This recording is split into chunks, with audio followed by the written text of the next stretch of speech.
the way of the structure of our society. So that was the most memorable thing, talking to all of these women. And there were tears, there was laughter, there were stories that don't fit in the book. There were just, it was just love in every direction. So I hope I answered part of your big old question. No, absolutely. That was phenomenal. I think one of my favorite narratives in the book is from Mama Charlotte O'Neill. And a lot of people are familiar with the O'Neills now living in Tanzania, but she's always traveling and on tour. And she talks about her entry into the Black Panther Party being because, she was attracted to one of the men in the Black Panther Party.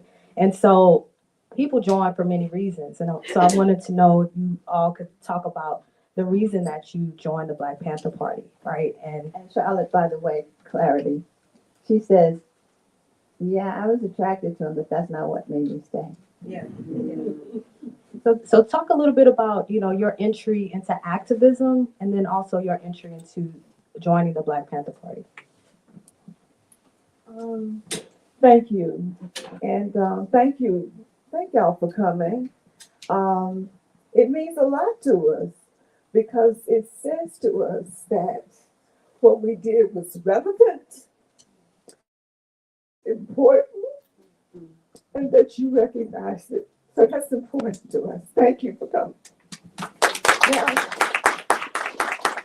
I managed not to cry last night, but it happened. I didn't make it through the night. Um, for me, growing up in a southern town um, where racism was abound, and as I was becoming of age at 17 and looking out into the world, as some of you must be doing now, and seeing how crazy it was then, and it hasn't a whole lot changed now in some respect. The Panther Party offered a space where I could um, stretch out, I could imagine, and actually act on what I thought was a better world. That's what the party did for me. It was a crucial occurrence in my life at that point in time because I was 17, lots of energy, coming into the knowledge of my people, the 400-year, what I always say, I've come to see as almost a 400-year slow moving Holocaust that we have been involved in as a people, and we're still in it. And as I was looking out in the world and becoming a very angry young lady, the party offered hope, and it offered a space where I could actually do something positive that reflected the life that my parents and everyone around me wanted me to have, which was a place of love. I came up in a loving home, and the world wasn't so loving to me at that time and to my people. So the party was a place where it made me not only feel loved, cared for, and that a camaraderie, which is why wherever I meet sisters today, whenever I meet them, it's like I may have never known them, heard their name. But when we say, I was a sister, I was in the Black Panther Party, I was in X blank, and I work at branch and I worked at X, we understand what that meant. We worked 24/7, 7 days a week, and loved it. We were tired to the bone, and because we had hope that what we were doing would make a difference. And so that's what the party did for me. That was the space. That's how I came into it. And I always say it was the best education. I've been to law school, all kind of education, but the best education I've ever received was the 5 years that I spent in the Black Panther Party. I built on and used the principles of the party for the rest of my life. And that was the gift that was given to me.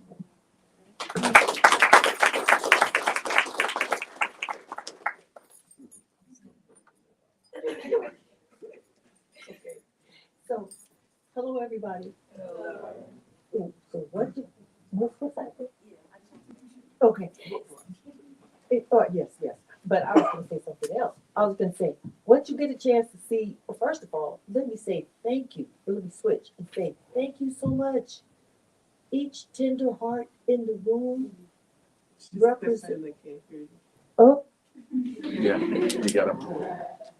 each tender heart in this room represents a promise and a prospect for change in our condition. And I am so grateful. I came from Berkeley, California, and on that plane, I was thinking, thank you, God. I get an opportunity, hopefully, to plant good seeds in good ground with my sisters for the plants, for the benefit of harvest. Harvest. A harvest of hope, a harvest of change, and a harvest of equity. Now, hold back.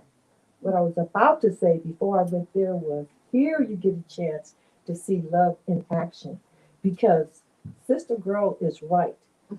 Some of us never met each other during the days that we were offering our lives up daily uh, to be plucked like fruit on a low hanging branch. Uh, we never met each other then. But every time I have the privilege to meet a sister, there's something that comes between us and among us and wraps itself around us. And it is our camaraderie and our love for our people, which is still alive and well in all of us. Now, the question, what what did I get or why did I did it? Why I so I was a student at Cal State and I was just frustrated because it seemed to me that the important thing to do, the things to do were play bid whist, um, hearts, or spades, bid whist. Do I have that right? Okay, spade, bid whist, and then see what you could do to get in a sorority. And it didn't seem like, well, I couldn't play, I couldn't concentrate well enough to play bid whist. I couldn't remember the cards to play spades. And it didn't seem like the whole sorority thing was really going to help what I saw was happening in my community. At the same time, the police in Oakland at that time were absolutely audacious. They behaved as if they were in South Africa at that time. And I was watching my brothers get beaten, and then my little brother was snatched off the porch while he was sitting there, and he had an intermittent paralysis, so he couldn't defend himself.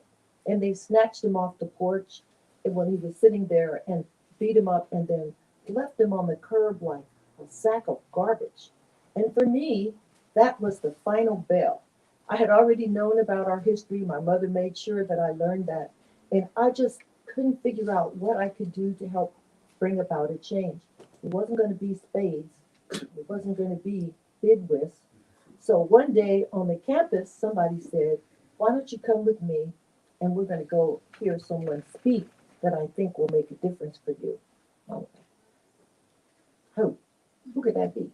Well, the brother's name is Bobby Seale, and we're going to go to Oakland Community College. We're going to check him out. So I said, okay. So I sat there just like you all are. I sat there and I listened to Brother Bobby. And when I left, I said, well, tomorrow I'm going to quit school. That's it. So I went to Cal State the next day, withdrew, and joined the Black Panther Party because I wanted my people to live. I didn't want us to merely creep from one day to another, hoping that none of us would get knocked on the head, left by the side of the road. I didn't want that. I wanted a full, stand-up, vibrant possibility of life and promise for my people. I was dead tired of it, sick and tired of it. So I joined wholeheartedly. I offered myself up daily and I never looked back. It didn't matter how many times I was followed, how many times I was surveilled, how many times the FBI went to my neighbors and said, you know, is she still in school? My poor little neighbors, the seniors come outside. Oh, your insurance man was here today, your tax man was here today, and I have to tell them, no, sweetie, don't give them any information. I don't want to frighten them, so I didn't say anything, but none of that really mattered because I wanted them to be free. And I wanted the elders to have the dignity that they never had before. And so I was willing to work for that. And that's why I joined the party. And I will tell you that the information, the education that I received in the Black Panther Party far exceeds any of the numerous and nefarious degrees I have since achieved. The political education was relentless. And I didn't want to learn it. I was sleepy and tired by the end of the day, and they would always call my name. Cheryl, stand up. Stand up, Sister Dawson. Oh, God. Okay, I'm standing up. Go ahead and tell me about dialectical materialism and see if I can understand it tonight. I don't know. But that information, you all know what I'm talking about. So that information stayed with me and has been the founding block of all that I have done since then. And I did not realize it until we began to work together. Until we began to work together, and I sat down and looked at my work with incarcerated women, with unfortunate folks, with our people, for all the years that I've been toiling. I thought, this was fueled and made into fine iron. My desire to serve my people was fueled, made into a fine metal, and a raging fire continues to this day.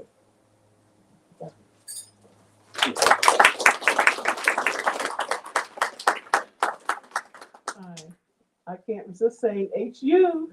You know. It's great to be here this evening, and I didn't go to Howard, but I was a campus brat growing up. My dad taught here, and this is part of home for me, being at Howard. So thank you for having us. I grew up in Washington, D.C., and I'm in a fairly protected family. And when I graduated from high school, the world was changing. I had been going off and participating in sit-ins at different places and trying to figure out how to be part of the change that was coming. This was 1963 when I graduated from high school. And it seemed that at that point, my only options as a Black woman was either to become a school teacher, not that there's anything wrong with that, but it wasn't me, or to marry someone who could take care of me, or to clean someone's house. And I had a thirst for seeing the larger world and exploring possibilities and seeing what role I could play, especially at this time when things were really changing. And so that led me to, well, of course, the March on Washington was that summer after I graduated from high school and seeing all those people here. And then that led me to more participation in sit-ins. And in that few years there was when, the Black Power movement began. And I was really intrigued by the thought of Black Power. The sit-in era was sort of ending. And we were at the point that people in the northern urban centers weren't necessarily benefiting from the sit-ins. That was more for people who lived where there was formalized segregation. And I wanted to see more. And I ended up in Chicago and participating in the Chicago Freedom Movement that summer, and then different Black Power groups, several different Black Power groups. There was a lot going on in Chicago. It was a hotbed for discussion and people trying to do things. And then one day I picked up the New York Times, and there was an article about this group of folks, a group of guys actually, I think it was, who had gone from Oakland to Sacramento with shotguns to protest police brutality and the regulations that the state was going to impose on their gun ownership. And I said, those are the folks I want to know. There also was a magazine during that period, Ramparts Magazine, which Steve said he worked with during that era. And that was probably arguably the most progressive left wing. It was, you read about everything there, and we would all read it religiously.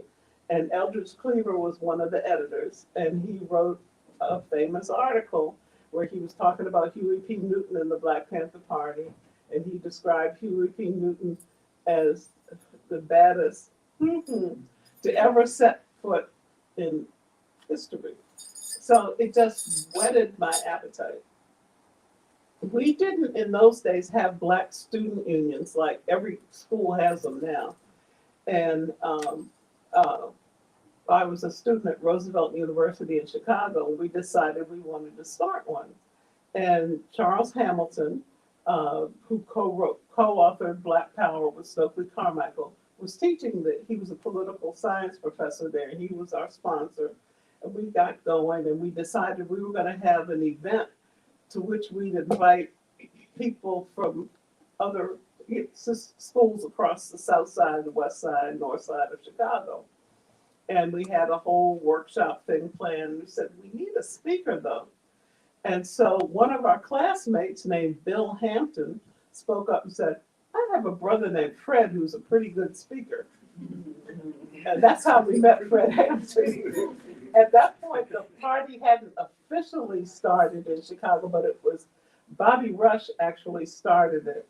Bobby Rush, who eventually became a congressman here for 30 years, started it, and Fred was his first recruit because Fred was the speaker, and they were recruiting members and looking to open an office.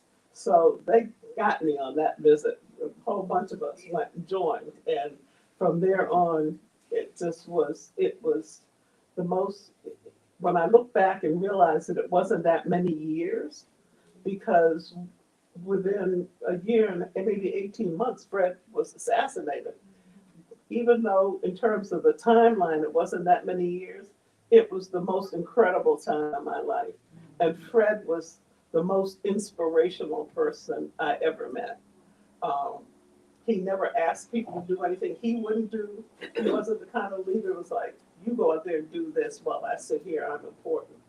Um, and and he I don't know if I have the words to describe him, but so much happened in that period. We started the Rainbow Coalition. We worked with people from the Latino and Appalachian white and greasers, group of greasers called Rising Up Angry, the Young Lords, the Young Patriots, and we all formed a Rainbow Coalition and really got something going. They opened a breakfast program like we had a breakfast program. They opened clinics like we opened clinics. And we all really had the same ideology and philosophy. And it was a very exciting time to be alive where change was really being made. I, did any of you see Judas and the Black Messiah? So you know what happened.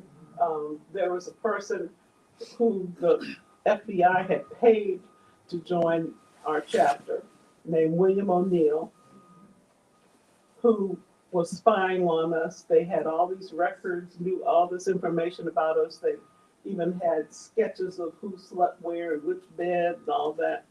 And he actually drugged Fred. I believe it was Secanol. And he had so much in his drink, in what he poured for him. Fred didn't drink or smoke marijuana. He was a real purist. But he put some in, we think maybe Kool-Aid, and gave it to him. So he was out cold that night.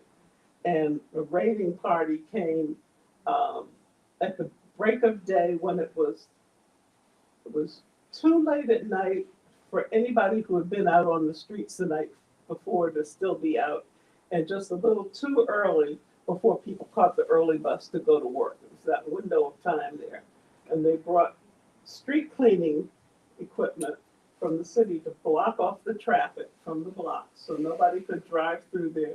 They had sharpshooters on the roofs, and they had an actual raiding party that had been handpicked of law enforcement people who were known for being ferocious, you know, the kind that beat up on brothers and what have you. And they came in shooting from the front and the back. And of all the shots, they shot all the shots except the report says actually one might have been fired by a Panther because when they knocked on the door, um, Mark Clark went to the door. He was on security that night. And he had a shotgun in his hand, but he was like half asleep, like who's there? And they said Tommy, and he said, Tommy who? And they said, Tommy Gunn, and shot him right through the door and killed him immediately. So we think that perhaps his gun went off reflexively into the ceiling. But other than that, they shot all the firepower came from them. It was just horrifying. And we hired, has anyone seen the movie Murder of Fred Hampton? Because that really lays out, you can get that on Netflix and it lays out the whole story. Our lawyers, the people from the People's Law Office came in immediately and started documenting everything. We brought in ballistics experts who they use these straws to line up the trajectory of every shot fired. So you could see from the way the straws were lined up that we hadn't fired any of the guns. They all came from law enforcement. And we had our own autopsy performed on Fred that showed that he had been drugged so heavily. One person said in their mind they thought he had lifted his head up to see what was happening. But people who were medical experts who read that said with the amount of drugs he had in him, he couldn't have even done that.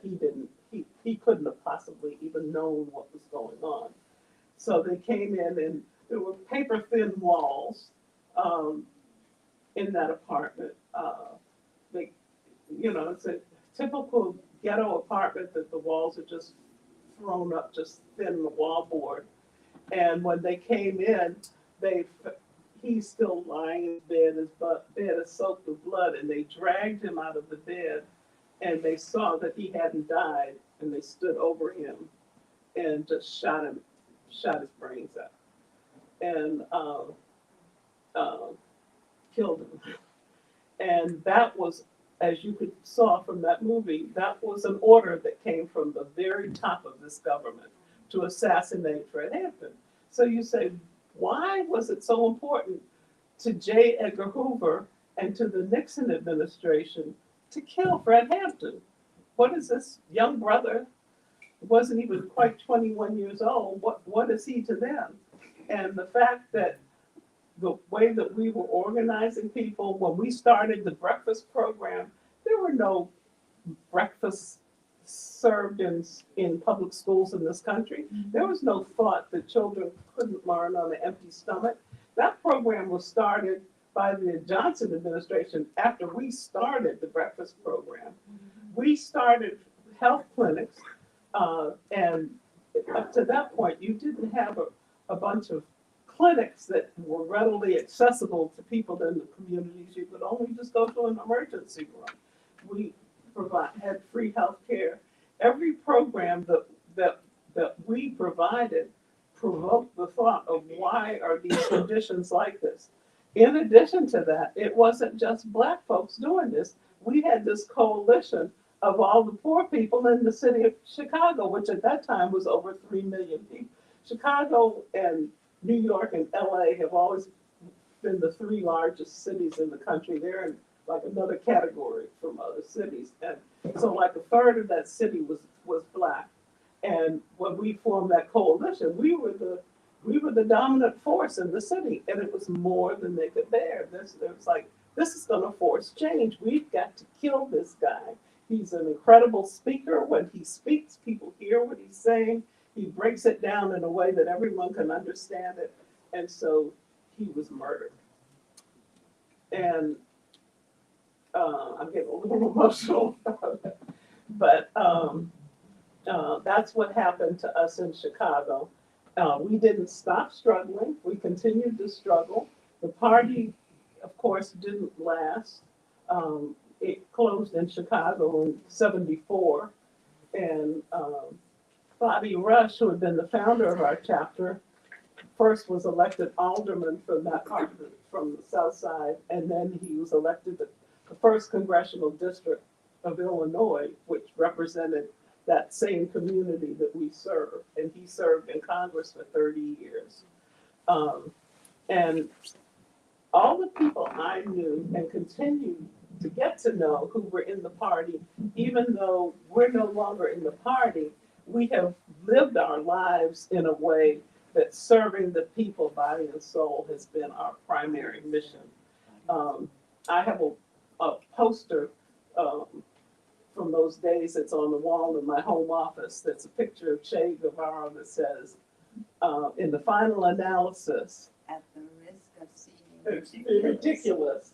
A true revolutionary is motivated by true feelings of love for his people. And I think that's how we all feel. And so we've all implemented those principles in what we do. I think I also can say that everybody has been encouraged by Black Lives Matter movement, because it was just to see that pop up, was motivated by the same police brutality that instigated our movement. And when it started happening, all of a sudden everybody was playing old movies of us and old tapes, and it was great to see that continuity. And so I think our greatest hope is that young people will carry that torch forward, because the only constant in life is change, and we have to continue to push for change until we can get true control over our lives and our destiny. Thank you for that. Especially the point about Black Lives Matter, and I think that's a great segue to one of my final questions before we move on to audience questions, because I know a lot of students have some pending questions. And for those who have the book or plan on getting it, one of the co-founders of the Black Lives Matter movement, Alicia Garza, did the afterword in the book. And so it's just another moment that we see of the influence of the Black Panther Party. My final question is, how does the history of Panther women speak to a new generation of activists? And you touched on it just moments ago, but there are so many other ways that we can see this, the work that you all have done being connected to the issues that we're facing today.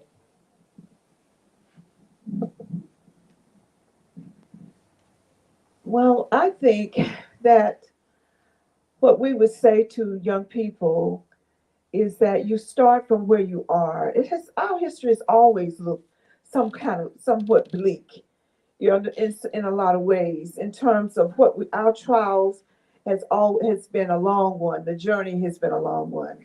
And so for every generation, you have to find what it is, where you fit in, and how it is that you can make a change. And young people often ask me this all the time. And what we did is that we looked right around where we were, and we listened to the people where we were. You have to start from the bottom up. So much of what is taught to us, even in school, is a top-down approach to life. That somebody's going to stand out here who has all the answers and tell us what to do, and then we go down and implement it. That's not how it's done. Carter G. Woodson said, when he was talking about education, he said, education of the people start with the people themselves. They know what they need. The people know what they need. You know what is around you. Don't lose contact. Don't get away from the communities that you come from, and stay in contact with the people. Never leave the people. Love the people. First of all, you cannot serve people that you do not love. You cannot. It's not possible. You have to love everything, the good, the bad, the ugly, because you have to understand how we got here. Even when we see the ugly, we know how we got here. So you have to have that kind of understanding. So you have to educate yourself, understand where we are, how we got here, and look right around you for what it is you need to do. Don't look out there and don't, we've, in the last 30 years, America has been on this educational dumb down process where um, they really don't want you to know who you are. They don't want America to know who it is. Don't fall for it. Strive for truth. It's only with the truth that we can free ourselves. That's the good truth, the bad truth, whatever it happens to be. America is on a serious trip right now to make sure and to ordain from on high that people cannot learn the truth. Liars are raised up to the highest positions in life. Don't go for it, people. And I know it's hard sometimes when you're trying to figure out how am I going to make it in the world. I mean, do I want to take on all of these loans and all the things that you have going that you have to think about? But don't ever get pulled into the trap that somehow you're going to get to a good outcome with falsity without looking it in the face and taking it for what it is. I would say this to give an example, a concrete example. In Winston-Salem, North Carolina, at the end when segregation was going away and they closed the hospital in the Black community, in my community, and Black folks had to get to the hospital by going all the way on the other side of town. They had no transportation. When the ambulances were called, which were controlled by white people in the community, they would not take you unless you could give proof that you could pay, or sometimes would ask for pay on the spot. People were literally dying. Now, one way to look at that is we accepted it. That's the truth. That's the reality of what we were dealing with.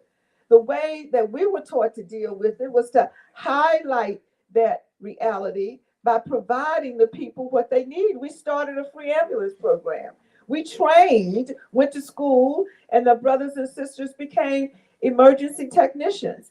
And so that they could provide that service.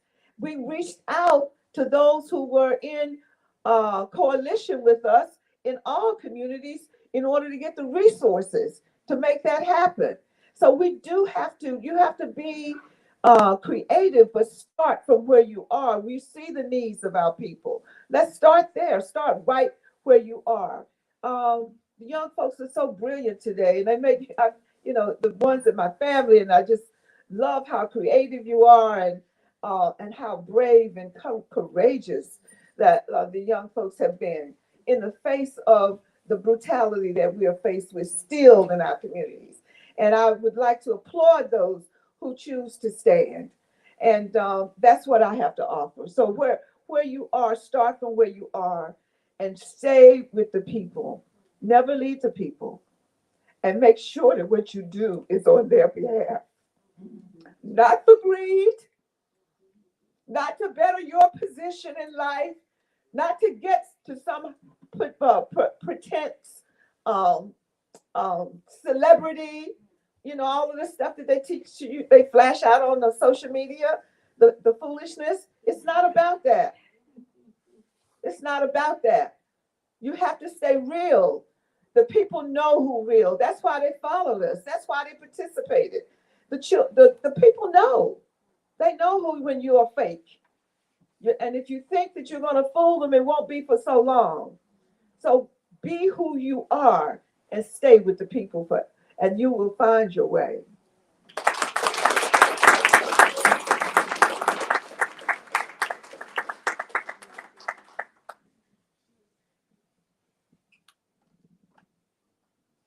Your question was, repeat it again. Right. I wanted to make sure I wasn't going off down another path. No, you were perfect. I was in Sankofa Books an hour or so ago, and I was in another bookstore in DC day before yesterday, and I noticed that now in bookstores that have books for Black women and men and children, that there are many books on how we heal. Actually, my birthday was recently, and I got 2 books on how Black women can take care of themselves. Sort of beautiful books. No bullshit books. And As we're sitting here talking, I'm thinking about something that we said earlier today with a small group of Trinity students, how important it is for women, for us to love ourselves. Our immensely beautiful bodies, our creative, expansive imagination and minds, our precious hearts that may look a little bit closed, but never. We need to love ourselves fully as we love the people, because one of the things we didn't always know in the Black Panther Party is that if you, in order to serve the people, you love the people, but we didn't always see ourselves as a part of that. Because as women, we're taught to put everything and everybody else, I see your heads nodding, everybody else first. Write yourself into your own calendar. Somebody says, you gotta meet, can I have a meeting with you at 8 o'clock tomorrow morning and then the next day and the next? No, I have a meeting and it's with you. I'm saying this because we had to learn that the hard way, didn't we? Every single one of us. And some of us are still learning, and we're not 19 anymore. Longevity. Being a long distance runner rather than a sprinter. In order to do that, you take care of your mind, your body, your heart, your spirit. And the externals will come. Challenges always come. I've never known a part of my life without challenge. However, how I meet it is up to me. Once I recognize that I can meet a challenge, that there is a place within me that is so powerful that nothing can touch it. Where did I learn that? In solitary confinement. I don't want you to have to go to solitary confinement to find out how precious and valued and amazing you are. I'm just saying that it starts here and it's simultaneous. And that's what I want you to know, that we learned over time, that we're still learning, and that we all can talk about it candidly, because we don't live in a society that appreciates Black women and girls.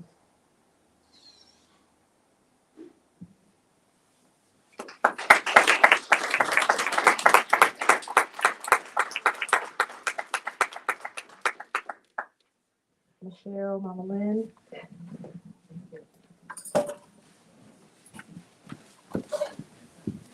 So if I had a basket filled with good intentions, and I could walk down the aisle and down the rows and hold the basket out for you and say, I would like for you to have good intentions, it would be a gift from me to you. My basket of good intentions is for your best life. My basket of good intentions is for you to have your best life and make the best life available to those that you love.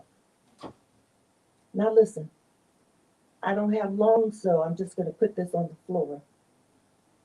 We understand that Black women are at the bottom of everything. I'm sure we understand that. We understand that we have a heart for all women who find themselves without what we need. We must unabashedly look at what we can do. For me, I have looked at the bottom because I have found that I lived at the bottom. And it was hard for me to turn my back on my sisters at the bottom while we were all in the bottom together. So when I went to the prison, the sister said it right. When I went to the prisons to do the work, I felt like I was at a crossroad in my life. I could go back and get a master's degree in social work or become a therapist, or I could take the uncomfortable stance of looking back over my shoulder, knowing that I had crossed over a bridge, over a river, and there were no sisters following me. I could not leave them behind. So I had to do both. I had to find my way to a higher education again, and then I had to live in the bottom.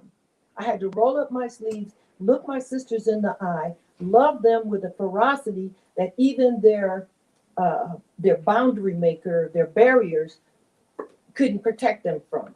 And when they felt the love that I had for them, when they looked in my eyes and saw there was no judgment, when they looked into my heart and felt it and said, oh, she's for me, then they came. And they believed what I told them, that they had a life outside of what they had experienced. And that they, while they had created or been involved with some bad decision making, when we talk about restoration, I have to take it back a chair and say, yes, you've made some bad decisions, but there are a lot of bad things. And there are a lot of bad things that happened to you before you made that decision. That is preemptory in your decision-making process. So I'm going to love all of you. And I want you to love your whole self too. And understand that when you forgive yourself, you also put the responsibility of the bad things in your life clearly on the steps where they live. Okay, this happened to me, I didn't do it. This happened to me, I did do it. I'll take responsibility for what I did. But I have to understand that this affected me. This broke my heart. This made me feel that I was trash. And trash makes poor decisions. Trash doesn't make good decisions. So once you can reverse that cycle, when you can help people to believe in themselves, when I help my sisters to believe in themselves, no matter how tired I am when I get home, I say that's a job well done. That's a good day because I can feel it in my heart. When their heart turns, it turns like a gate on a huge hinge. It opens. It opens. It doesn't matter how hard they seem on the outside or how angry they seem. No, their heart is beating. Their heart is beating. Their dreams have been stolen, but they are there to be revived. And so our job, no matter how we look at it, is to help with the revival, the recitation of our folks that have fallen already.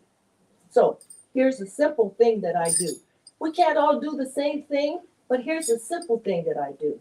In the complex web of the other things that I do, I, Cheryl Ann Dawson, do not pass a sister on the street, in an elevator, in a grocery store line, in a parking lot, in a department store, in a health food venue, at a pop-up event without acknowledging them. I don't do it because we live behind, as Black women, we live behind a veil of invisibility as it is. No one cracks that veil to see who's behind there. We are cast and burdened with stereotypical ideas about who we are as Black women, you know, the angry Black women. And so we stay to ourselves. But I tell you this, when you take the time to pull that veil back and look that sister in her eye and say, oh, that's some beautiful red hair I see all the way in the middle of the room. It's sparkling and dancing and catching my attention. When you give her that compliment, then she understands, oh, she sees from way up there, she sees me. Yes, I see you and I also feel you because you are me and I am you. And I want nothing between us because we can reach that line called freedom better together than we can apart.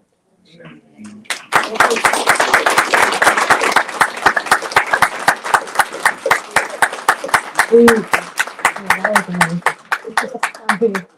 do have a few moments for some questions from the audience. I think the best way to do this, you just stand and project, if that works, because I know sometimes getting out of the row is a struggle. So I don't know who wants to go first. Yeah, I saw a few hands here. Just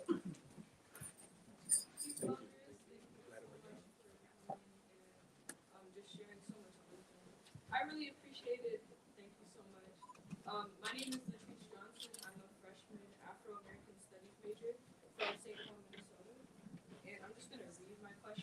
Somebody's bringing a microphone. Thank you so much. Thank you. I'm curious about your response to revolutionary organizations who still operate from a patriarchal ideology, which dismisses the contributions and abilities of women. So, what would you say to them with your experiences in mind? Well, we encountered that all of the time because nobody's going to do it like you think it ought to be done or how we thought it ought to be done.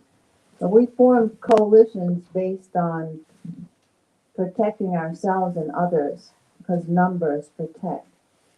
And then we had conversation. Why do you still hold this belief or that one? Can we work on this together?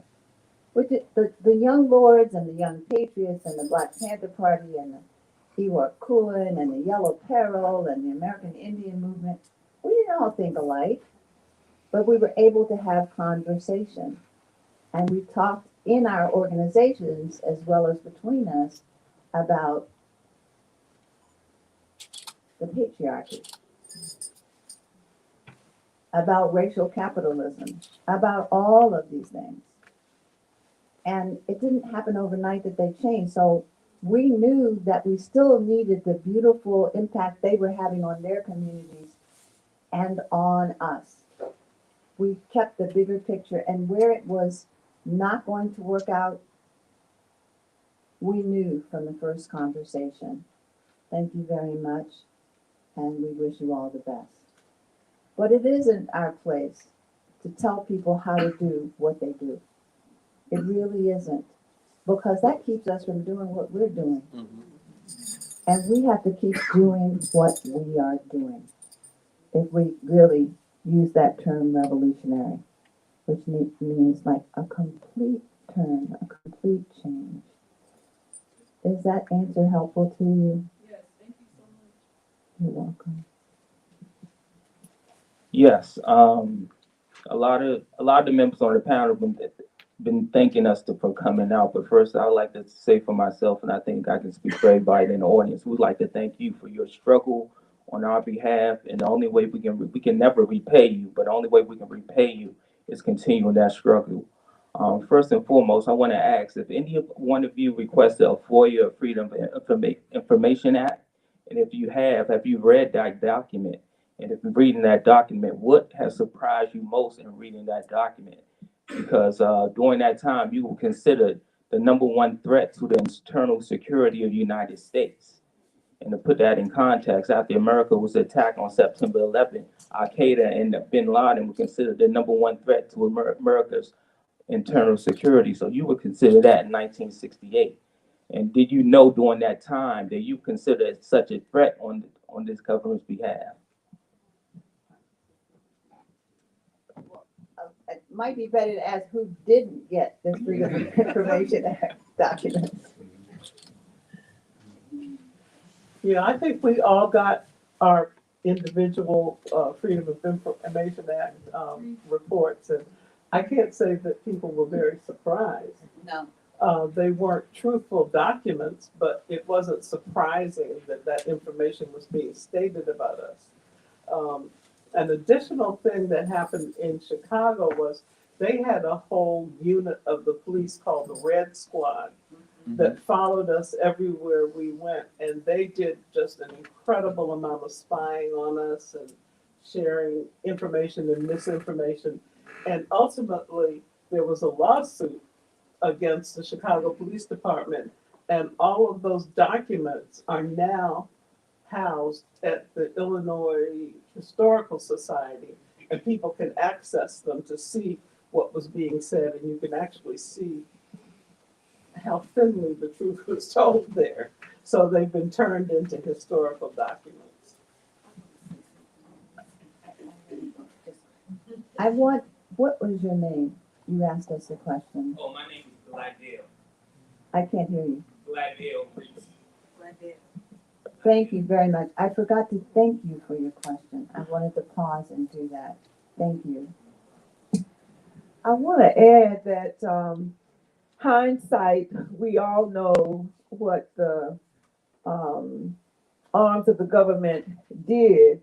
But to you, understand that there's one thing, Steve and I were having a conversation, and he reminded me of this.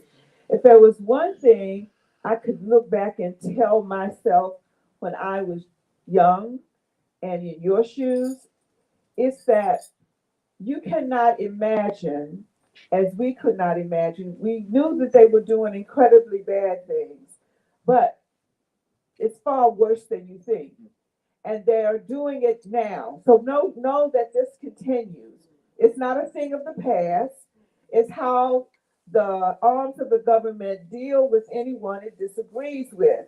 And it's always dealt with us. I mean, think about it. Dr. King, I mean, they spied on, connived against, and participated in the killing of Dr. King, of all people. I mean, so don't ever think that there's anything into any lengths that there are people who they won't go.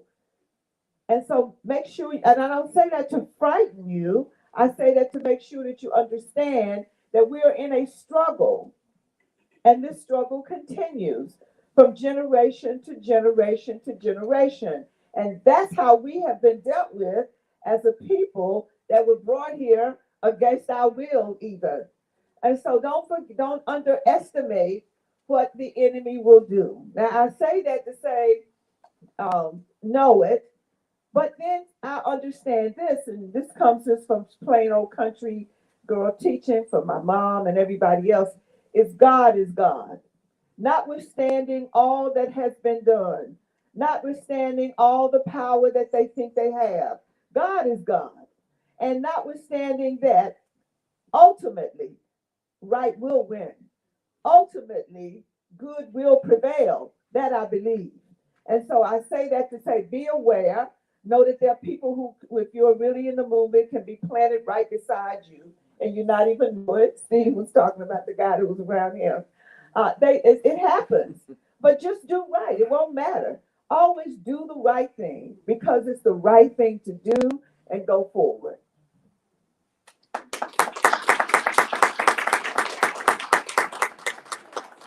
one more, I see one more, and then we'll start with the book signings in the reception area. Okay, I don't want to take up the last question. So is there anyone else here, maybe a woman who wants to ask a question? A student. You, Michaela, so you can make the decision. Yeah. It was someone here. Stand up so she can see you. There you go.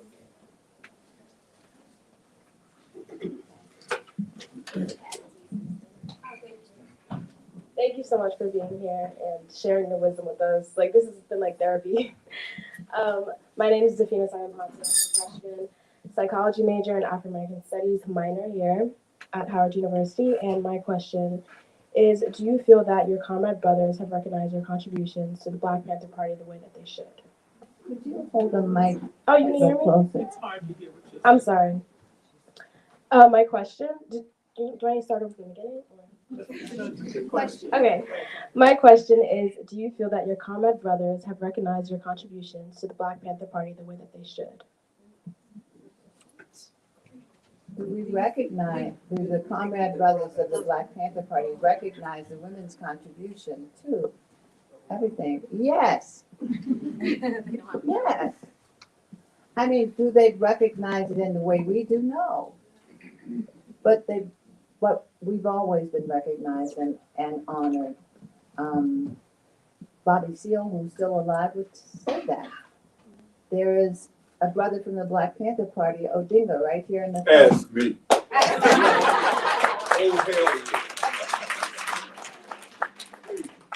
mean, you have to understand, if you would have young men come to the party, to Black Panther headquarters in Chicago, I'm from Chicago chapter, and they would come in, and you know what it was like. They'd come in, when can I get a gun? No.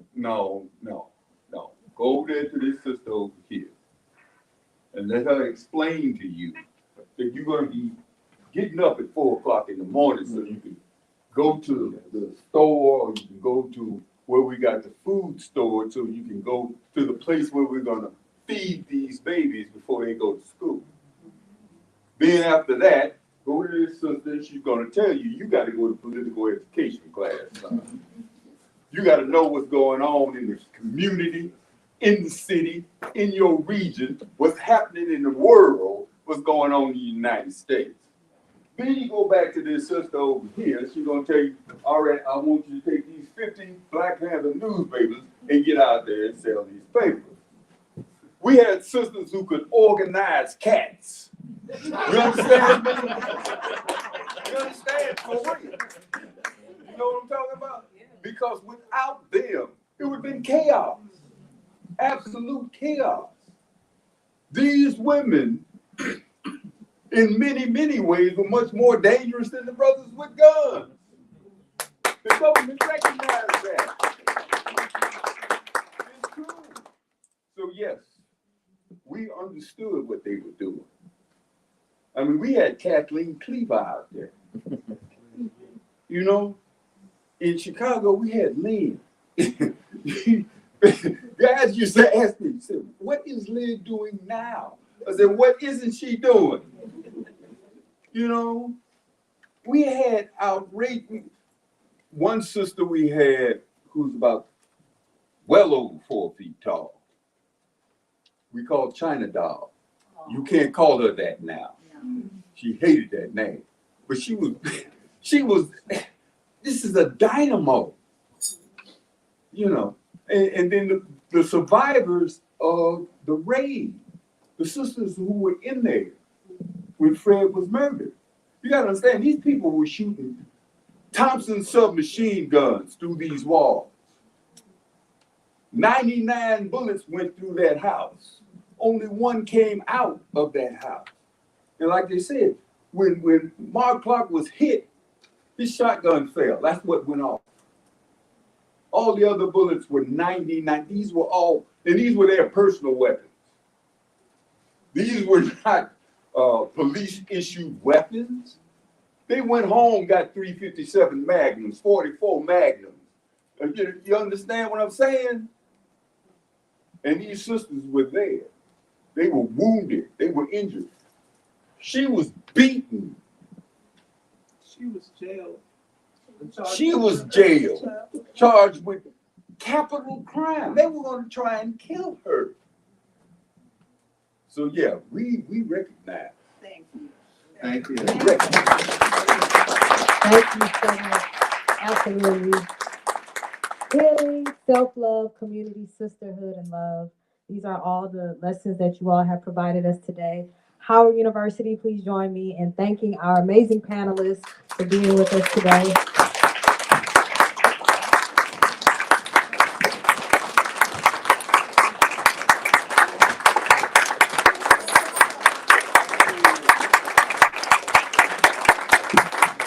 We will have. I'm just gonna break protocol. Please forgive me. I'm just gonna break protocol. Because you know why? Because we do have a tremendous hero in our midst, and we don't get a chance to celebrate our heroes. Now look here. Now look.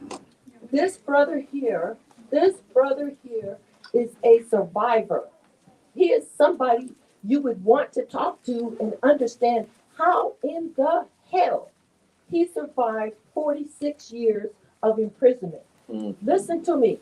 I don't know the whole story, but I know that he had to go underground because he was protecting Fred Hampton and they wanted him out of the way. As soon as they got him out of the way, they killed Brother Fred.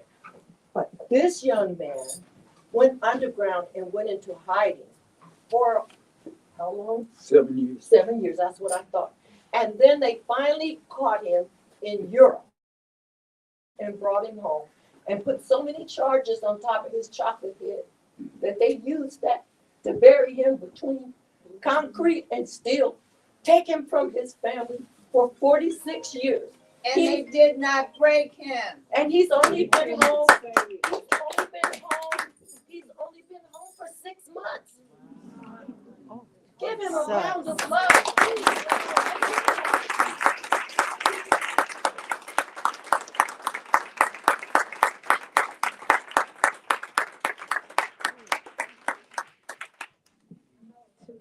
I know too, Mama.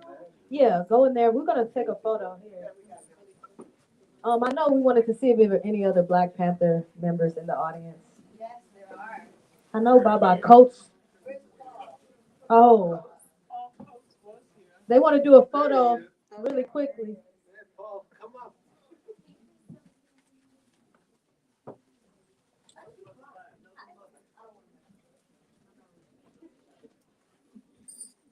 To all the HU students here, I just want to highlight Baba Coates.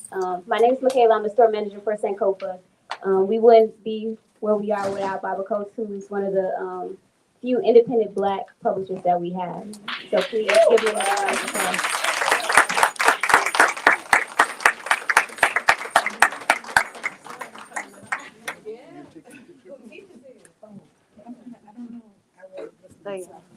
So party members, sons and daughters of party members, grandchildren, everybody else could sit or whatever. If you're purchasing a book, you can Come on up. Come on up. away from And grab some food.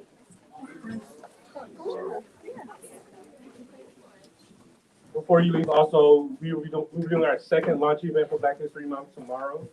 Founders Library Browsing Room. We'll have Marcus Garvey's son, Julius, presenting his book, Philosophy and Opinions of Marcus Garvey.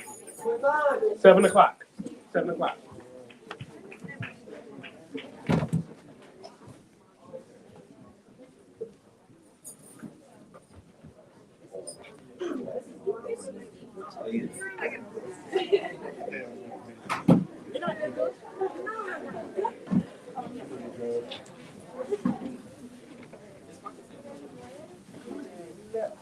probably like 6 months.